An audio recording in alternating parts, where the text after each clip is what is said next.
Welcome to Positive Recovery MD. If you're listening, chances are you want to create happiness around you and thrive in your life. We're glad you're here and you've come to the right place. This podcast will inspire and motivate you to not merely survive your recovery journey. We'll give you the tools to build or strengthen your foundation to thrive and flourish in your life. Each week, we will come together as a community to have authentic conversations around addiction, recovery, and what matters. Growth and progress, not perfection. All while developing positive habits for you to utilize. To learn more, please visit positiverecoverymd.com to sign up to receive the daily positive interventions that we'll review, as well as gain access to exclusive Positive Recovery content available only to Positive Recovery MD listeners. All right, let's get started. Hello, ladies and gentlemen, boys and girls. Welcome to another installment of Positive Recoveries MD with your host, Dr. Jason Powers. We don't have Jamie Damaris, the co-host, and we do have Julie DeNofa. However, she's not hosting. I am interviewing her. We're going to get to know her. So this is a sort of meet and greet, if you will, because she hasn't told her story. And everybody who listens, I think, know that I wanted her to be on board the second I read her resume, even before I met her. And I feel like I boast too much about her being my boss and all that. And as a matter of fact, I told her that, and she said, no, you don't do it enough. And then she gave me a list of good things to say about her. But just with the idea that we're going to be humble, Julie, we're going to get to know you. But first of all, I just want everybody to know off the bat, you do not have a substance use disorder issue, okay? However, she does have protective factors. And when we talk about risk factors and protective factors for developing addiction, we know, of course, if there's a strong family history of a very enhanced risk of developing addiction should you use.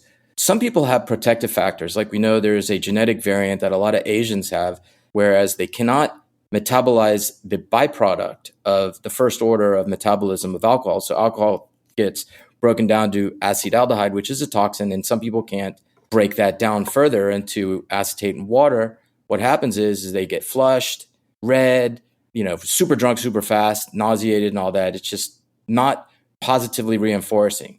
So Julie, right off the bat, what was your experience with marijuana? Okay, so first off, for everybody, our listeners, I did not give him a list of positive things to say about me.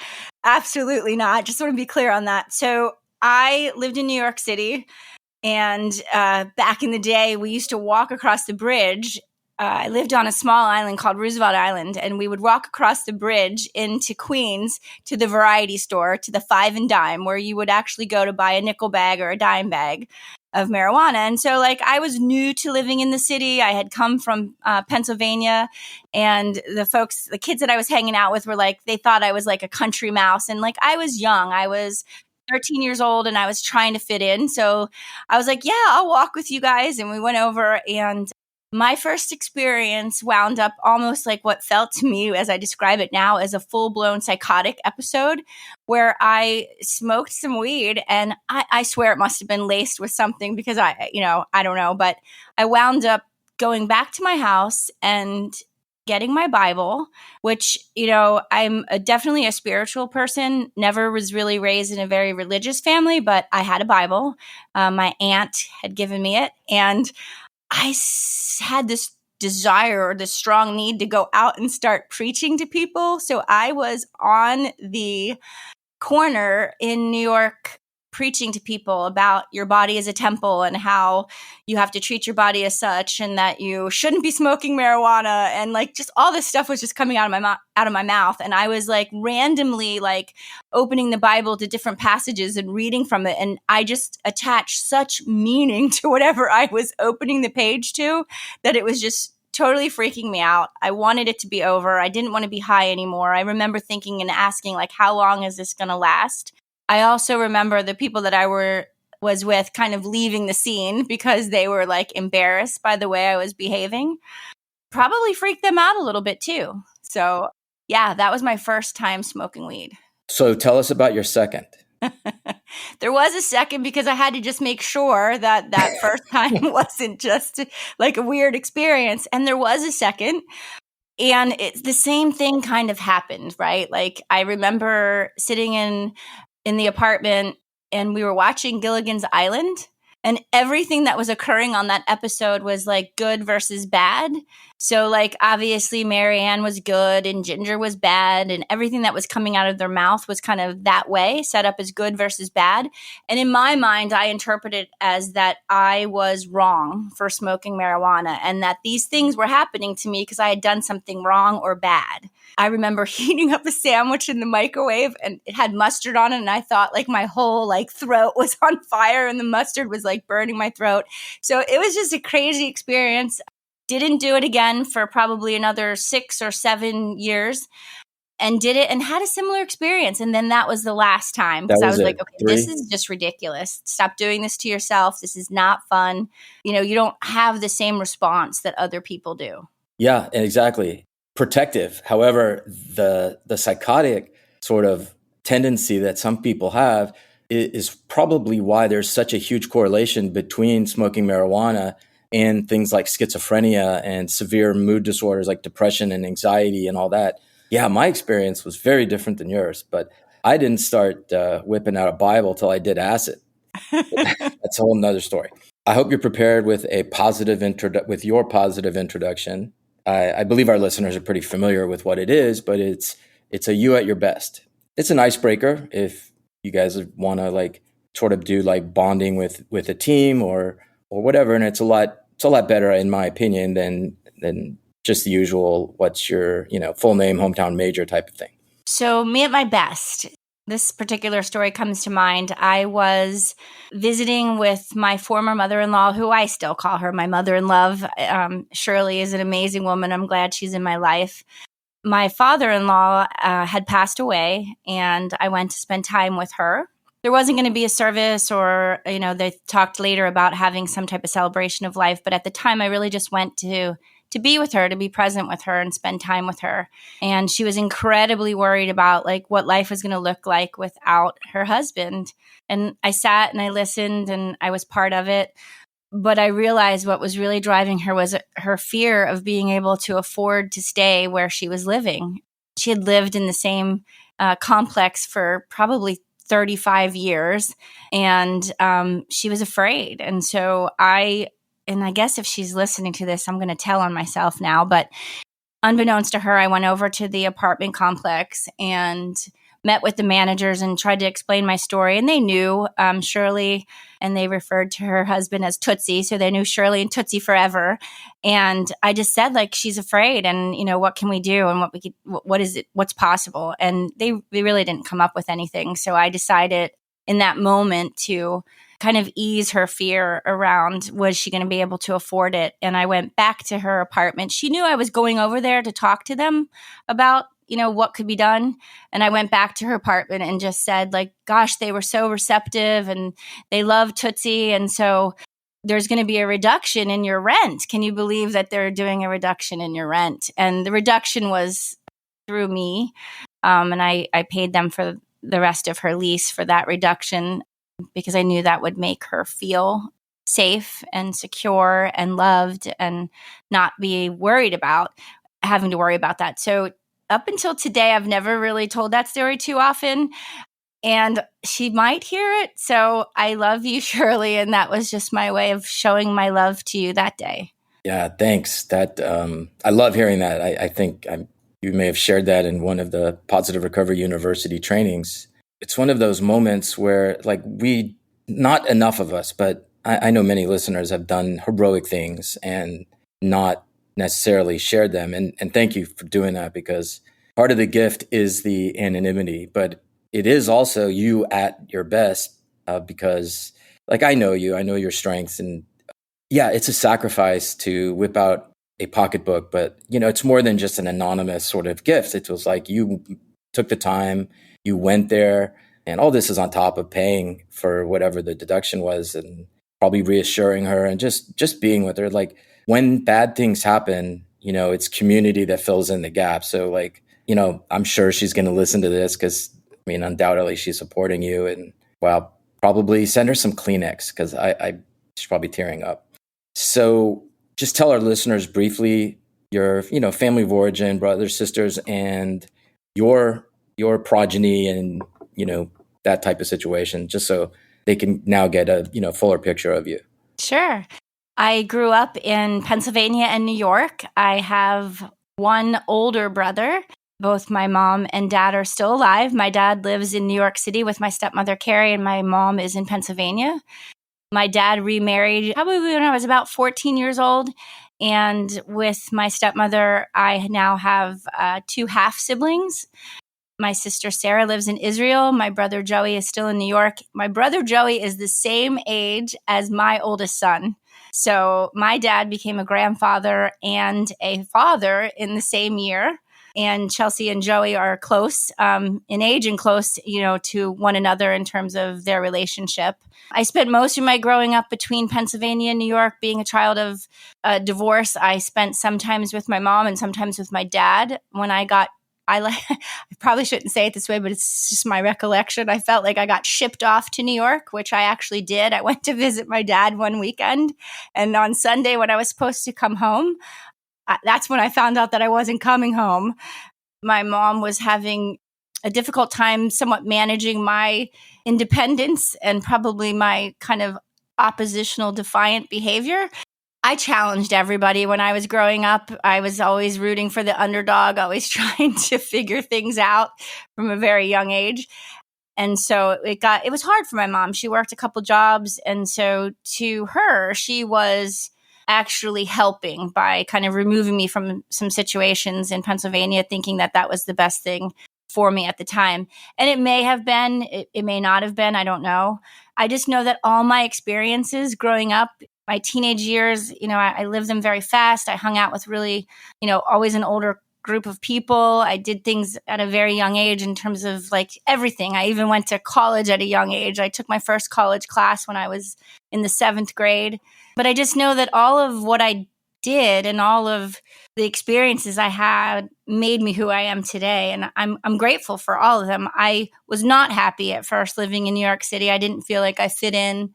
Things moved at a fast pace there, with different fast pace than I was accustomed to. And so I was only there for a short period of time before I got sent back to Pennsylvania. And that's a whole nother story. I will say a brief piece of it just so that my mother doesn't think I'm minimizing. That's what my mom says. You minimize things, Julie. You take things that are pretty decent sized things and make them small. And I don't know that that's true. I think it's just a way of kind of living through my life and living my experiences and not really having any trauma as a result of it. But I got back to Pennsylvania by police escort. What? I went to Forest Hills High School. That was the last school that I attended in New York City. I went to several, but I went to Forest Hills High School and someone had stolen my leather jacket from another friend of mine. And when I found out who stole it, shanked his ass. No, I said, you have to give that back. That's my property. You have to give it back. I was always pretty proper. So I was like, you're right before you stab somebody. Yeah, exactly. You're just going to need to give that back because that's the right thing to do, was kind of like how I was trying to negotiate. And I was kind of basically told, yeah, right type of thing. And, word got around the school that I was demanding that this girl who had a nickname of Dead Eyes, I'm not kidding, that she had the stolen jacket and that I was demanding it back. Well, unbeknownst to me, and I will say that I was very naive in this situation, unbeknownst to me, this person was part of a gang. And so other members of this gang that she belonged to kind of quickly set it up so that she was going to meet me the next day at the flagpole at school to give me back my jacket. Only it wasn't to give me back my jacket. It was to fight me or do something like that. I knew nothing about it. I got to school. They called me into the principal's office. The SWAT team was at the school. It was insane. And I'm not making any of this up. My parents were called. They escorted me to the train station so that I could get back to Pennsylvania. So the same way I made it to New York by train, I made it back to Pennsylvania by train as well, and then finished out some of my high school years in Pennsylvania. Did they return your jacket? I never got the jacket back. Oh, man. the girl when they stole it from the girl, she was actually hospitalized because when they stole the jacket, they hurt her in order to steal it. And so I will never forget her name. Her first name was Bianca. I've not seen or heard from Bianca in years, but those times are like a blur to me, but almost like out of a movie, right? Like just crazy. Yeah. Wow. Dude. Okay. So you left New York, you finished schooling, I guess, back in Pennsylvania. And then what? So like I said, I started college at a really young age. Partially that was so my mom would know where I was in the summer. I would be taking college classes in the summer so she could keep track of me. My mom worked at the college. And so I took like every class imaginable that I was interested in. You know, sometimes I was taking tennis classes. Sometimes I was taking literature classes. I shied away from math because I suck at it, or I thought I sucked at it at the time. And then decided to go to nursing school. And so what do you need for nursing? Lots of math and lots of science. And, I fell in love with the idea of being able to take care of people. And at first I thought it was really going to be from a physical standpoint, like I really was going to do labor and delivery, mother, baby, newborn nursery, like all of that. But I just kind of found my way and fell into psychiatry. When I landed in psychiatry, I felt like so interested by how people's minds work and what that looks like and the family dynamics and just like all of it. I just fell in love with it very quickly, worked general psychiatry and then moved into adolescent psychiatry. And what goes hand in hand with psych is substance use disorder. You know, I found myself really kind of wanting to learn more about that and just being super lucky to work with people that didn't mind me asking them a million questions. I have a curiosity sometimes that might drive others a little nuts because I have lots of follow-up questions. But I was really lucky. I worked at a teaching hospital and most of the folks were willing to mentor me and guide me. And soon I found that I really enjoyed helping clients and their families heal from substance use disorder and have been working in the space for like over 25 years. I've been a nurse for even longer, but working specifically in substance use disorder for, quarter of a century or more. So brag on your children next. So I have 3 amazing children. They are the things that give me like the most joy. My oldest is Chelsea. He is a professional race car driver. He races for Ford for RTR and he races Formula Drift. And then I have Gia, who is my only daughter and middle child, and she lives in Boulder, Colorado. She walks the beat of a different drummer. She is kind. She is wise beyond her years. She's attending university there at University of Colorado, Boulder. She, like me, also takes lots of different classes and everything imaginable, has had multiple different majors, and she will graduate in May of this year. So we'll be excited to celebrate her college graduation. And then youngest is Desi. He's here in Houston. He's a University of Houston graduate, and I learn from him daily. He's brilliant and just a good kid. I am so fortunate and know that my kids are definitely making a mark in the world that I am proud of. Sweet. Thanks. Let me ask you, what are like 1, 2, or 3 of the most surprising things about the world you live in right now?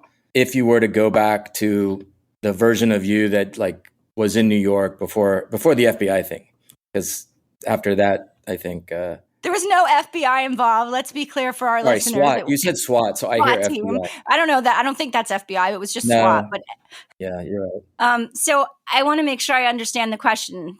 In my world today, what are the 3 most surprising things that I never would have imagined? Is that what you're asking? Oh, okay. So like, I think by definition, surprising is like something that you wouldn't have imagined. So it can be 1, 2, or 3. Like the reason why I'm giving you options is because if you think about like what's most surprising about the world that you find yourself in. So yeah, your world, but also our world. So it could be a political thing. It could be a social thing. It could be a substance use thing, whatever topic. It could be about you, where like could be spiritual. So, like we have these ideas growing up. what our life's going to be like, right? And then a lot of times we get into a rut and we settle and things don't get shaken up because whatever. And that hasn't been your experience. Like your perspective is really wise. It's really deep. Like if you were to put your 18-year-old or 16-year-old self, like boom, right now and followed you around for a couple of weeks, what would be the biggest shocks is another way of saying it.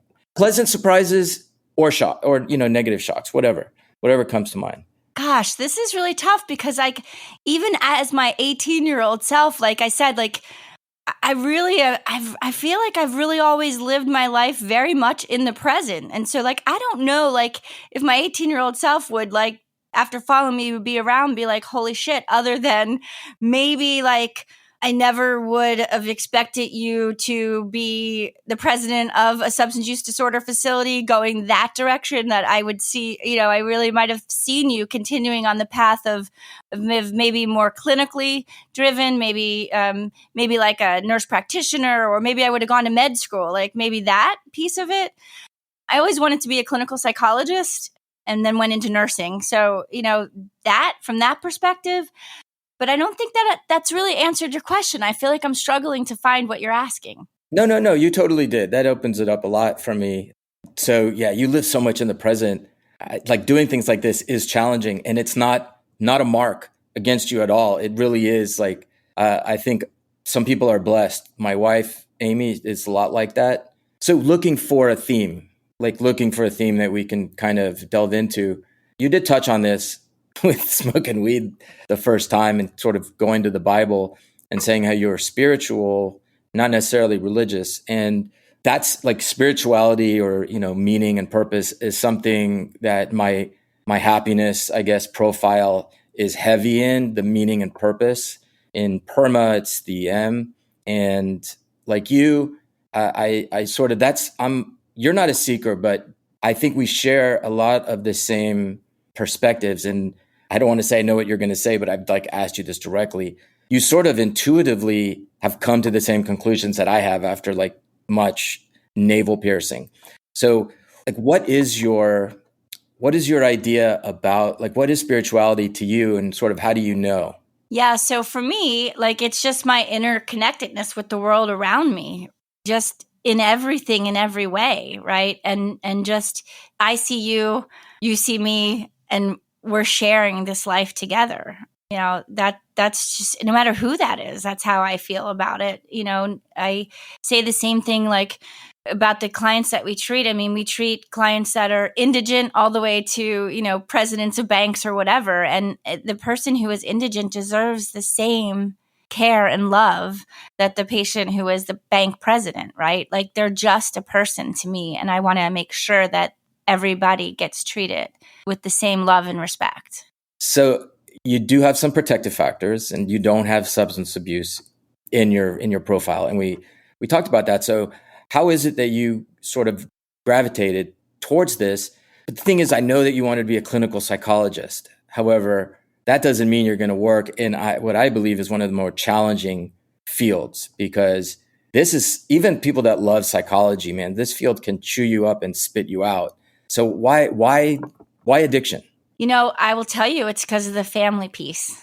Like just watching the ripple effect, because the disease itself doesn't just hurt the person who's using, it just spreads out to the family. And just, when I was working in nursing, just having, the family members come in for family group and seeing kind of that, hopefully that reconciliation process, but even sometimes not, even sometimes seeing when there was conflict, and then how can you get in there and kind of work with them to see if they can begin to understand, right? Like it was always so mind blowing to me when I would see like when families would just want to write their loved one off and they didn't understand the disease concept of addiction. Like really people were just focus on the fact that if they would just stop, if they loved me, they would just stop. Or why can't they stop? Or they're so smart. Why do they keep doing this? And then, just helping family members, mothers, fathers, wives, husbands, begin to understand that. And I would do that even when I was the nurse that was passing meds on a detox unit. I would say, hey, wait, do you mind if I talk to you for a minute? Right? Because I want to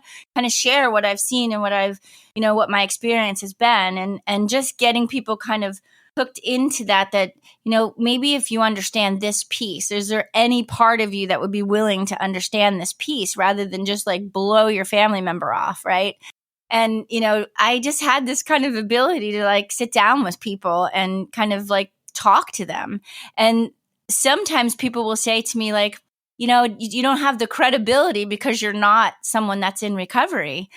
And I don't feel like I have to. I just feel like if I just speak from the heart with people, that's okay. That's me showing up that way.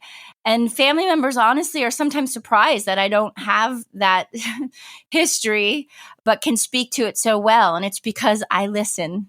I listen to every client who shares their story with me. I may not remember it verbatim. I may forget it as time goes by, but I've learned from every person's story, and it's been a gift.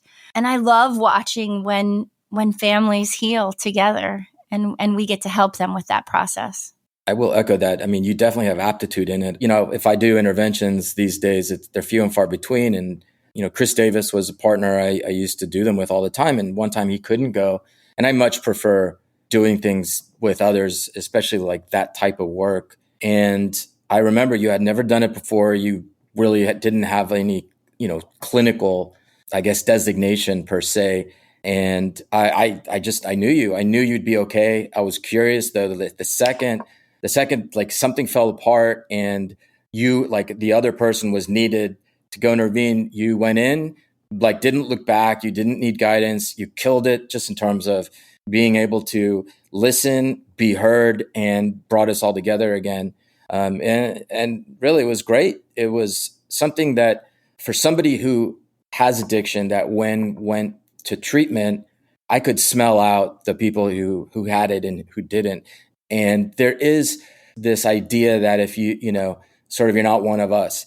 And that I think is outdated. And it comes a lot from sort of a closed ideology where it's like, you're either with us or you're against us. Like this way is the only way. But the truth is, like, you don't want your brain surgeon to necessarily have had brain surgery.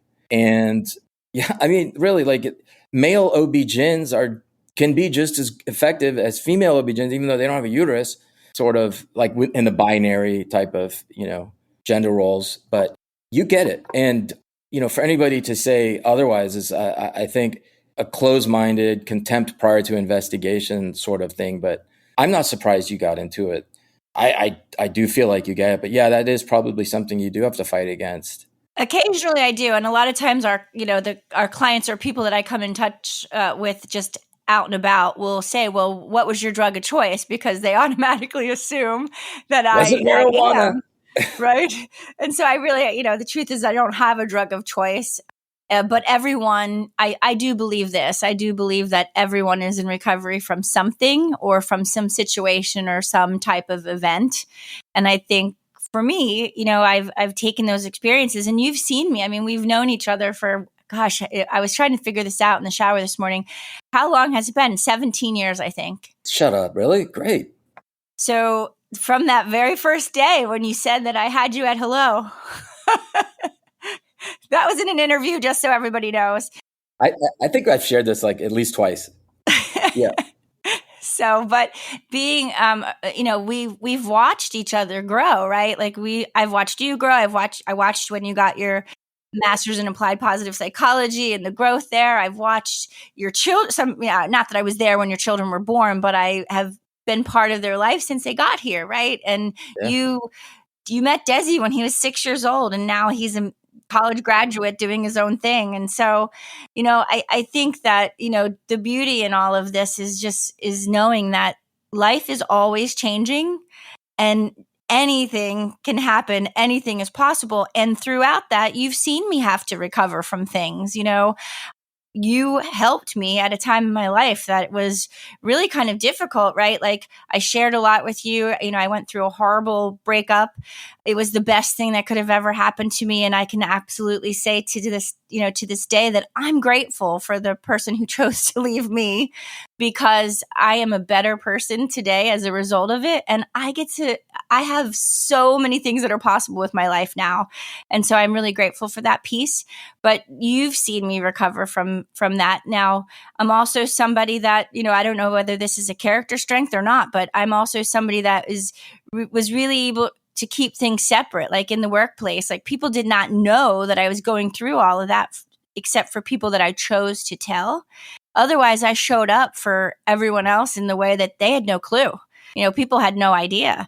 And it was important to me to, be able to help continue to guide and lead and run the business. But, I went through a lot, and I owe a lot to you for that recovery piece. And so we all have healing that occurs in our lives. And, for me, it's staying connected to people that I know love me, even when I can't love myself. And so I had a few of those people in my life during that time. So thank you. Absolutely. It was, it's an honor to show up for other people. You do that so much and don't often ask for help. So yeah, feels great to give to people like you who are givers. So moving into the next fun round of this interview, I'm going to ask you some questions. What is your favorite word and why? Nurture. And it's my word of the year for 2023. So it's something I can apply to everything I do every day. I can nurture others in their growth and their development, like with our staff or with people that I meet or people that I'm friends with. I can nurture relationships. I can nurture my family by cooking a beautiful meal. I can water plants, and I can nurture myself. What's your least favorite word and why? My least favorite word is impossible, because I think that everything's possible. You put your mind to it, or if you set yourself up, or if you want it, right? So impossible. Okay, what's your favorite food? I don't know. I love everything. My favorite food. Last meal. What do you order for your last meal? What would I order for my last meal? Man, there is this really good chicken tortilla soup that I had from this restaurant called Sylvia's. It was awesome. It was really good chicken tortilla soup. So that, or I have this friend who makes this amazing I can't say it now. Pavlova. How the hell do you say it? Pavlova. Yeah. So it's super awesome. Pavlova. It's actually you, Dr. Powers, who makes that. It's amazing. It just has like the right crunchiness around the edges, and it just like melts in your mouth. It's so, so good. I would love, my last meal would be any meal made by someone who is a friend or a family member, because it would be made with love for me. Awesome. Yeah. And right back at you, I was thinking my last meal, pizza from Outback, which is a place in Taos, and your bread pudding. Your white chocolate bread, forget it. It was but the blueberry lemon one, okay. Your favorite sound and why? My kids' laughter. I love when the three of them are together and they're just like riffing off of each other and just laughing and having a good time. They each have their own very unique laugh, and it makes me laugh. That's totally awesome. And what's your least favorite sound and why? My dog's barking at 3 a.m. to go outside when the last thing I want to do is get out of bed to let them out. Cool. What gets you out of bed in the morning? Like, what revs you up? What are you most passionate about? Everything. Like, I really am. Like, whatever I have in front of me, I'm going to be passionate about it. Like, it will get me going. If I have something on the schedule for that day, I'm going to make it that's what it is. Like, I'm excited about it. Yeah, and I don't want to sound contrarian or dramatic, but I feel like I'm tired tomorrow already. So that's amazing.